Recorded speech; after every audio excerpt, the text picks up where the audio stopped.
celle donc de 5 sur 2. Donc on va réaligner à nouveau une face de 5 sur 2. Comme ça, on aura nos 4 rectangles alignés, comme en fait, quand on faisait, que vous vous rappelez, quand on a fait cube dans la première vidéo, les 4 premières faces étaient alignées, et après on avait 2 autres faces sur les côtés. Donc là, on va faire de même, et on va aligner une 4e face, ok. Donc cette fois-ci, pas de 5 sur 3, puisqu'on a déjà du 5 sur 3 deux fois, mais il faut un 5 sur 2. Comme ça, c'est équilibré. Parce que sinon, votre pavé droit, il ne pourra pas bien s'assembler. Rappel d'ailleurs aussi sur le pavé droit, vous n'avez pas le droit de mettre des faces de même mesure à côté. C'est-à-dire, si vous avez du 5 sur 2, du 5 sur 3 et du 5 sur 2 à faire, et vous ne mettez pas les deux 5 sur 3 à côté et les deux 5 sur 2 à côté. Sinon, le pavé droit ne s'assemblera pas. Bah oui, logique. C'est comme si je vous dis, vous avez 14 cm, vous les partagez donc en 4. Admettons, vous faites deux deux partages de 3 cm, ce qui vous fait 6 cm en tout. Après, un partage donc de ce qui reste, donc 8, en 4 cm, 4 cm. Vous allez me dire, c'est pas équitable du tout. Le mieux, c'est pareil, c'est pas équitable du tout. Dans ce cas-là, ce qu'il faut faire, il faut assembler un coup 3 cm, un coup 4 cm, ça vous fera 7 cm. Et vous assemblez le reste. Donc on a dit 3 et 7, et vous remettez 3 et 7 derrière. Comme ça sera logique, et comme ça, et ça marche bien en plus. Ok. Donc là, on réaligne une 3e face, donc de 5 sur 2. Et comme ça, au moins, ce sera équitable. Comme ça, le partage, entre guillemets, sera équitable. Et du coup, on pourra bien faire le pavé, surtout. Parce que sinon, on aura des problèmes d'assemblage. Bon, maintenant, on va bien regarder la perspective parce qu'il faut avoir, comme même je vous disais, une bonne vue de l'espace. Il faut apprendre à la développer. D'ailleurs, pour ceux qui ne savent pas encore bien se repérer dans l'espace ou avoir une bonne vue de l'espace, je vous conseille d'aller voir la dernière vidéo qui est sortie avant donc la construction de cubes, qui s'intitule Développer sa vision d'espace. Et vous allez voir comment on la développe et au fur et à mesure, comment on arrive à se repérer dans un solide.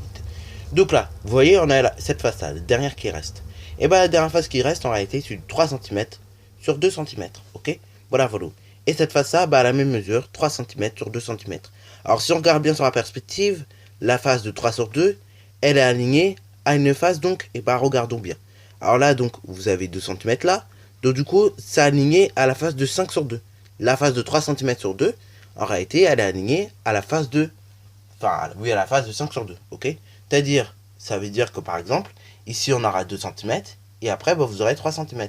Voilà, donc, elle est ici, la face. Ou elle peut être également ici. Voilà. Donc, en fait, elle s'est alignée.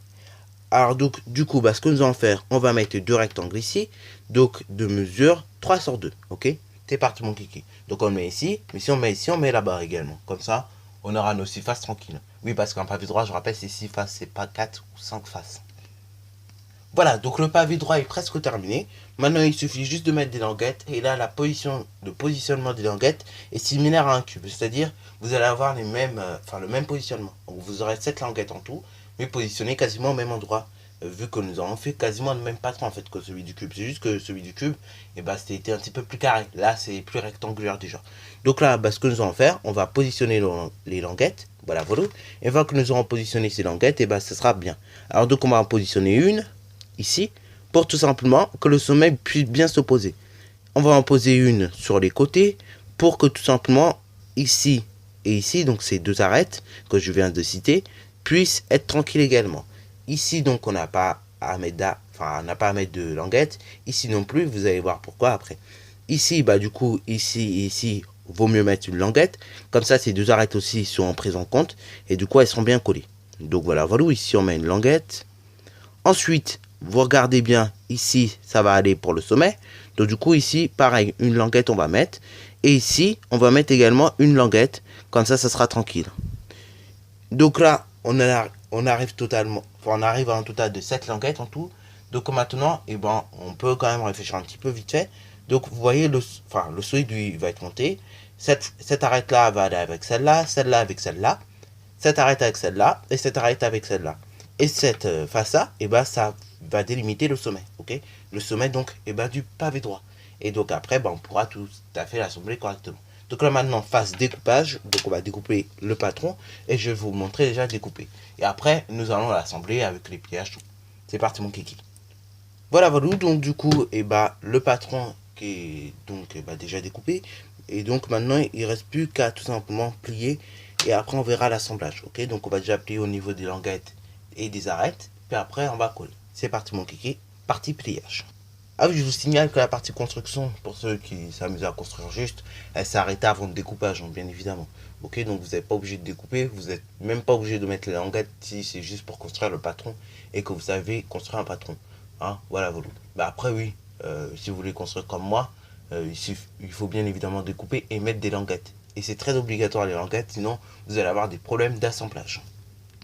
Et on va d'ailleurs en reparler de ces problèmes d'assemblage au cas où, justement, comment y remédier. Hein, parce que c'est pas arrivé, vous oubliez une languette, pas arrivé à tout le monde, hein, on peut ne pas bien savoir compter. Hein. On l'a vu l'année dernière qu'on avait, enfin il y avait des solides, on avait oublié des languettes, donc ça peut arriver, donc faut voir comment y remédier. Donc je vous en reparlerai tout à l'heure. Ah oui, d'ailleurs, petite chose également, pourquoi je ne mets pas de languettes sur toutes les arêtes?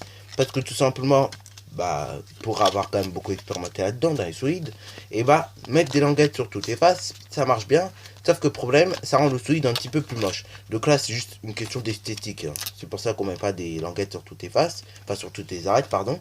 C'est juste par question d'esthétisme, ok? C'est juste pour l'esthétique. Mais en vrai, on pourrait très bien mettre des languettes sur toutes les faces. Hein.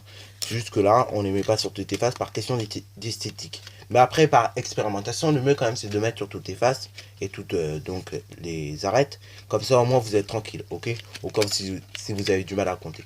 Donc voilà, voilà, le solide plié, donc ça ressemble à ça. Maintenant, nous allons tout simplement y mettre un peu de colle. Et donc, normalement, on aura fini donc, pour la partie construction au total.